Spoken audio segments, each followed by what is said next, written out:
The silent tribe of the OSU, a tale of broken chains. Once upon a time, deep in the heart of a vast and mysterious land, there lived a tribe whose name had been whispered through the generations, the OSU.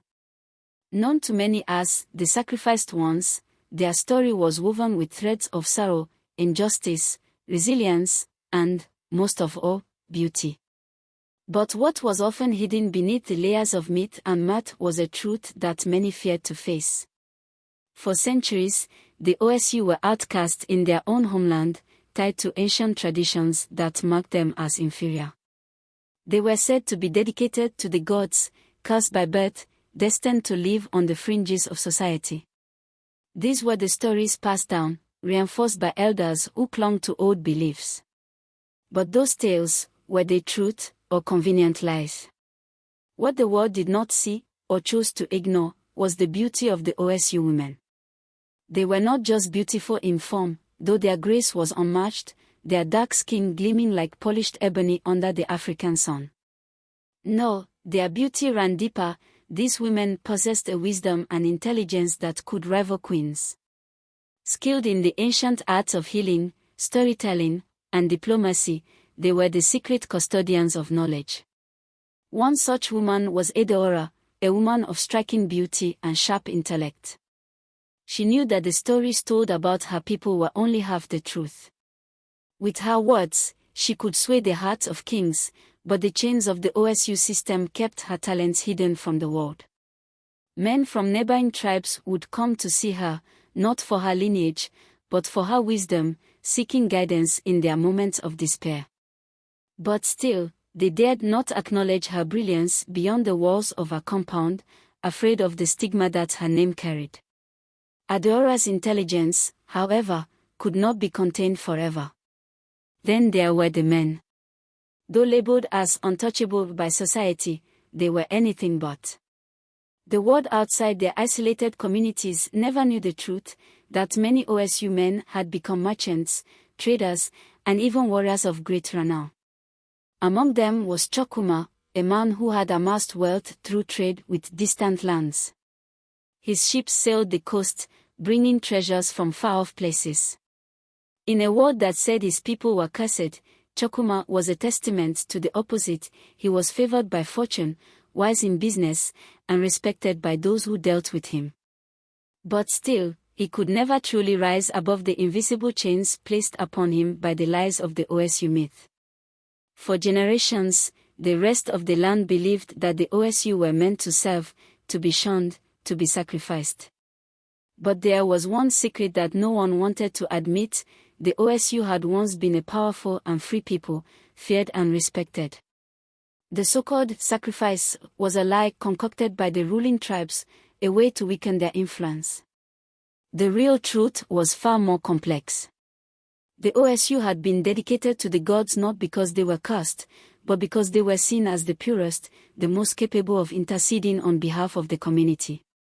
Over time, this dedication was twisted into a mark of inferiority, all to suppress their power and keep them under control.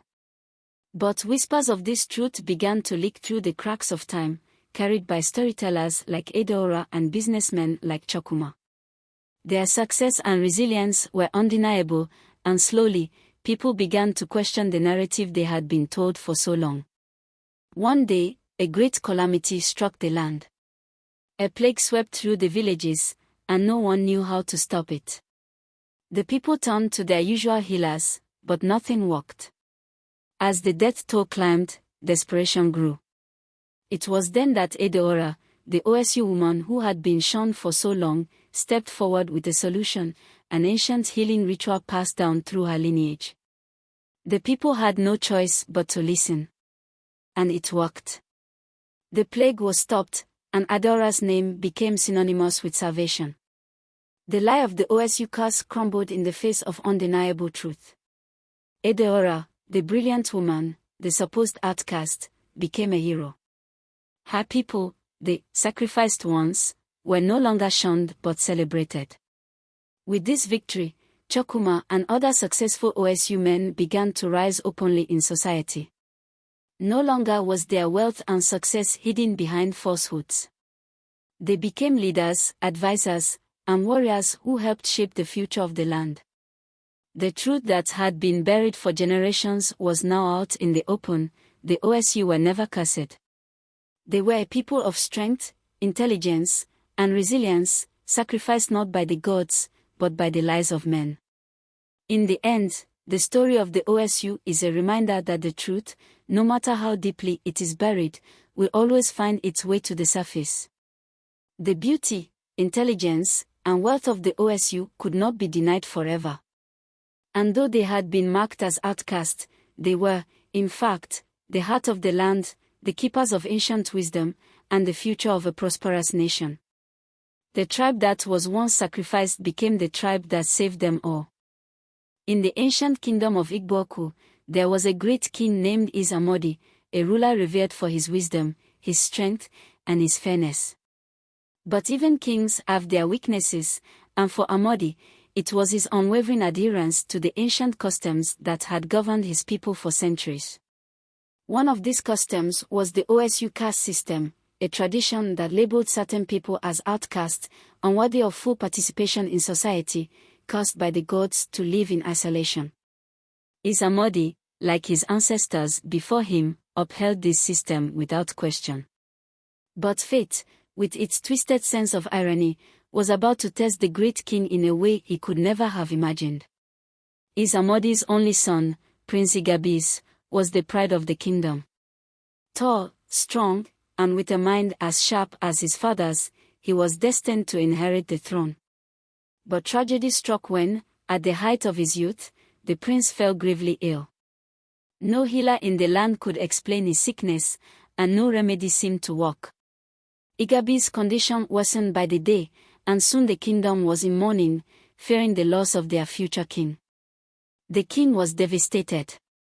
He had lost other children before, but Igabis was his last and only surviving son, the future of his lineage. Desperation gripped the palace. Eze Amadi's advisors, priests, and healers all tried their best, but none could break the curse that seemed to hang over the prince's life. In the darkest moment, when all hope seemed lost, it was the Queen Amaka, who stepped forward with a bold and dangerous plan. She had heard whispers of a woman named Adaora, an OSU healer known for her brilliance and ancient knowledge of healing. It was said that Adaora possessed remedies lost to time, but seeking her help would mean crossing the lines of tradition. Adaora was OSU, and the laws of the kingdom forbade any interaction with her kind. But a mother's love knows no boundaries. Queen Amaka, determined to save her son, put aside her fears and the customs of the kingdom. Under the cover of night, she left the palace with only a few trusted servants and made her way to Adaora's compound. There, among the outcasts, she found the healer. Adaora was everything the queen had heard and more. Her beauty radiated not only from her physical form but from her deep intelligence and the calm strength with which she carried herself. When the queen explained the prince's sickness, Adaora listened with quiet intensity. "I can save him," Adaora said finally, her voice steady. "But if I do, the price will not be gold or power. You will need to do what no one in your kingdom has ever done before." The queen's heart trembled, but she nodded. "Whatever it takes. You must bring the prince here, to me, to the home of the OSU," Adaora continued. "And when he is healed, he will marry my daughter, Udoka, in a ceremony witnessed by both your people and mine. This marriage will end the division between the OSU and the rest of the kingdom." The queen gasped. It was unthinkable. The OSU and the royal family united.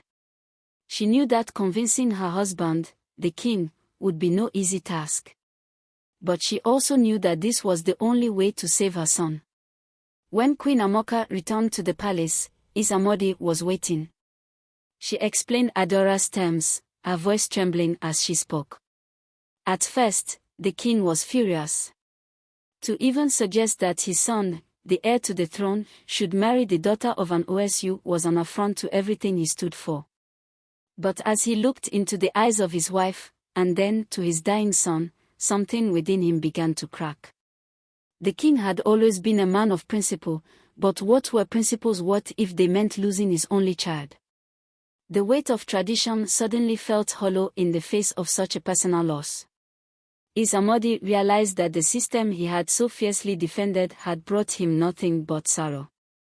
It was time for change. "I will do it," the king said, his voice low but firm. "Let the marriage happen, and let this curse be lifted from my house and from my people." Word spread throughout the kingdom that the prince was being taken to the home of the OSU for healing. Many were shocked, some outraged, but none dared challenge the king's decision. When the prince was brought to Adaora's compound, she worked her magic, using ancient herbs, rituals, and wisdom passed down through generations of OSU healers. Slowly, the prince's strength returned, and within weeks, Igabis was walking again, healthy and strong. True to her word, Adaora then prepared her daughter, Udoka, for the marriage. Udoka was as beautiful as her mother, with a spirit as fierce as her father's. She and Prince Igabis had met only briefly, but there was a connection between them, something deeper than love, something that felt like destiny. The wedding was held in the palace courtyard, a grand ceremony like none ever seen before. For the first time in history, the OSU were welcomed into the heart of the kingdom. They stood side by side with the rest of the people, witnessing the union that would forever change their fate. As Igabis and Udoka exchanged vows, Eze Amadi stood before his people and made a proclamation that would echo through the ages. "Today," he declared, "the system that has divided us for so long is no more. The OSU and the freeborn are one. From this day forward, no child of this land shall be called outcast. We are all one people, united in our strength and in our humanity." The king's words were met with thunderous applause. The walls of division had finally crumbled, and a new era had begun. Prince Igabis and Udoka became symbols of unity, their marriage a beacon of hope for generations to come. Eze Amadi, once a staunch defender of tradition, became known as the king who had the courage to break the chains of the past. And in the years that followed, the kingdom flourished, stronger and more prosperous than ever. The OSU were no longer the sacrificed ones. They were the heart of the land, equal in every way, their beauty, intelligence, and strength finally recognized. The lies of the past had been shattered, and the truth that they were always worthy was finally set free. The moral of this story is that true strength lies in the courage to challenge and change unjust traditions. It emphasizes the importance of love, unity, and understanding over prejudice and division. The journey of Eze Amadi, Queen Amaka, Igabis, and Adaora illustrates that healing and progress often come from acknowledging the truth, embracing inclusivity, and recognizing the inherent worth of all individuals, regardless of their background. When faced with adversity, it is possible to break free from the chains of the past and create a brighter, more equitable future for everyone.